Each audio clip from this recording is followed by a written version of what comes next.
National Budget Framework paper has been prepared in consistency with the National Development Plan 4, which we want to lay shortly.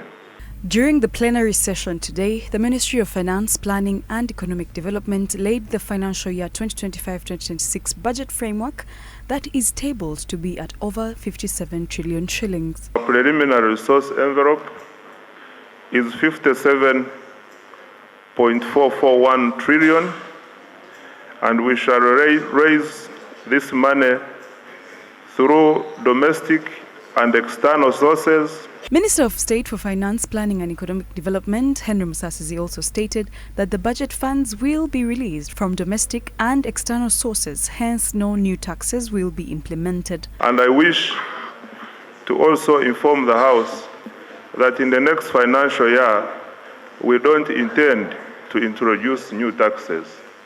We shall only do the bills to clean up, but there will not be any new tax. Therefore, I call upon all the stakeholders to support this budget framework paper and also contribute to its financing. Finance State Minister stated that the economy is currently doing well with inflation below policy targets.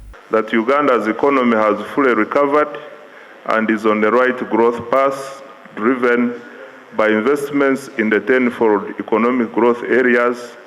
Currently, there is high business and investment optimism in Uganda, with inflation contained at 2.9%, way below the policy target of 5%. However, MPs gave their remarks, with some explaining that the country still has a long way to go to attain economic stability. People are suffering, so not introducing new taxes is good to the economy, because people are getting poorer and poorer because of taxes, and money coming out of those taxes is taken by corrupt people.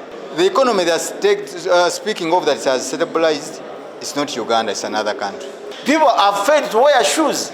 The roads are not moving well. We have potholes everywhere, and people are not having lunch. They're taking 1 meal per day. That's not stabilized the economy. Why are they stabilized the economy? You will feel it in the atmosphere and everywhere.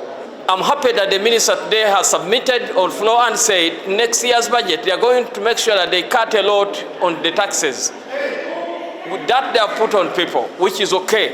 But we call upon them to give people on the border affirmative fund, like a cross-border fund. For me, first of all, I think the economy is largely stable. If you compare the macroeconomic indicators and fiscal indicators, inflation, the exchange rate, we are stable.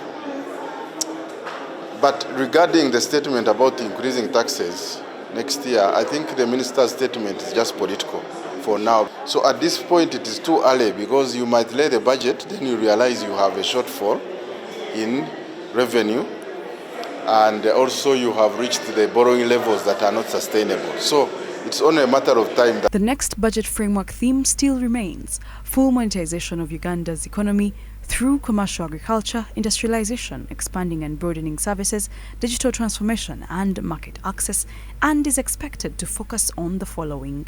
Is the peace and security, roads, railways, electricity, irrigation, reducing cost of capital, human capital development in health, education, water, international relations, and disaster management. It has been referred to Budget Committee to be processed before 1st February 2025, and then later it will be passed in June 2025 if it meets the requirements of the law.